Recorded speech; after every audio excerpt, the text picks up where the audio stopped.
Sometimes discussing certain topics these days feel like sitting in a traffic jam. It simply doesn't move forward.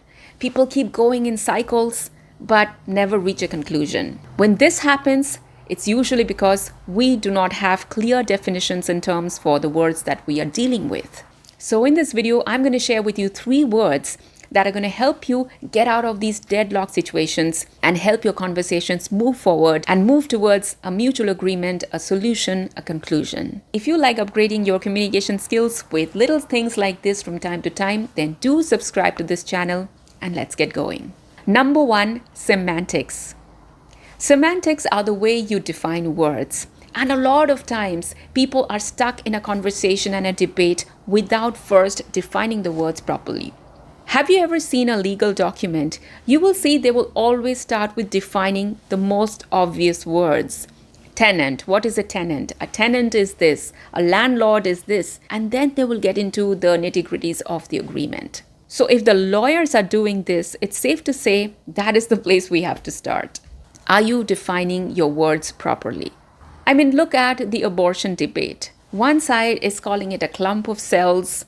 Another person is calling it a full-fledged life. Essentially, they're talking about the exact same thing, but just because they don't agree on the definition, they will never agree on the outcome.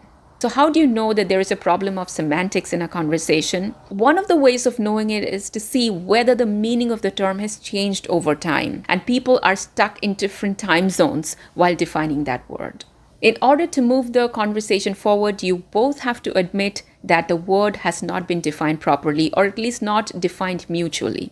Once you are ready to define the word mutually, only then can the conversation move forward. Another very common discussion where a semantics issue can be seen is in the Indian subcontinent while talking about the caste system.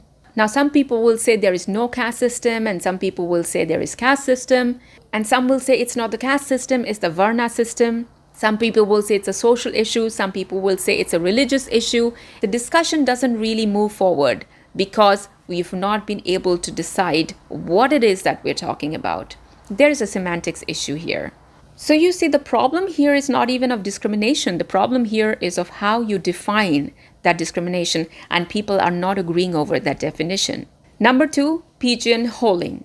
You know how pigeons fit into little holes? Now, when you express your opinion, sometimes people will start putting you in little boxes. You have one opinion and you suddenly start representing the entire left wing, or you say something and you start representing the entire gamut of right wing opinions, sometimes even the extreme opinions. If you really want to have a conversation with the other side, because that is the pillar of democracy, to be able to debate, to be able to hold opposite ideas, then you have to let go of this urge to constantly label and box people into certain categories. The goal is not for you to identify what kind of a person that person is. The goal is to find the fault in the person's argument. So one day there was a discussion on whether women should get leaves for their periods.